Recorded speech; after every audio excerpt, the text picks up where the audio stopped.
सांगलीत विशाल धक्क्याने संजय काकांची हॅट्रिक हुकली। कुरकुडी झाली, तिकीट कापलं आणि सहानुभूतीचं वार आलं।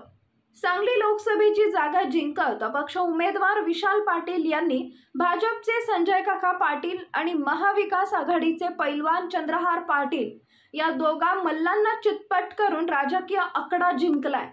लाखावर मतांची आघाडी घेत त्यांनी गत 2 लोकसभा निवडणुकांचा वचपा काढत संजय काकांची इथली हॅट्रिक हुकवली। टपाली मतांपासून आघाडी घेत विशाल पाटलांचा अश्वमेध सुरू झाला। 9व्या फेरी अखेर त्यांनी 40,000ची आघाडी घेतली।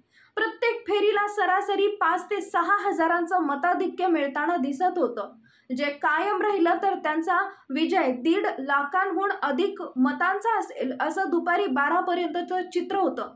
2014च्या मोदी लाटेत पहिल्यांदा काँग्रेसचा बालेकिल्ला असलेल्या सांगली मतदारसंघात पहिल्यांदाच काँग्रेसचा पराभव झाला। त्यानंतर 2019 मध्ये मतं घेऊन भाजपचे संजय पाटील यांनी पुन्हा एकदा विजय मिळवला। मात्र राज्यातील मवियाचे सत्तांतर, शिवसेना आणि त्यानंतर राष्ट्रवादीची झालेली उभी यानंतर जागा वाटपाचा तिढा तयार झाला।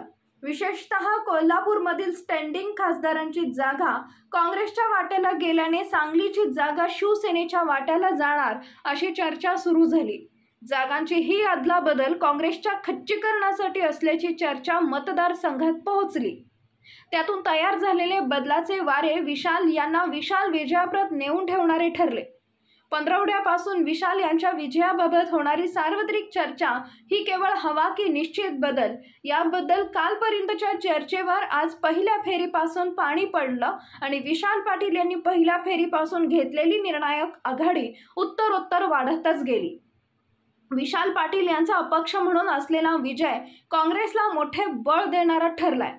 या निमित्ताने काँग्रेसला जिल्ह्यात पुन्हा एकदा अच्छे दिनची चाहूल लागली आहे। विशेषतः सांगली, मिरजेसह कडेगाव, पलूस येथून विशाल पाटील यांना मिळालेलं मताधिक्य भाजपासाठी धोक्याची घंटा मानली जात आहे। पॉवर मराठी न्यूज नेटवर्क, एकच नजर चौफेर खबर। Power Marathi news.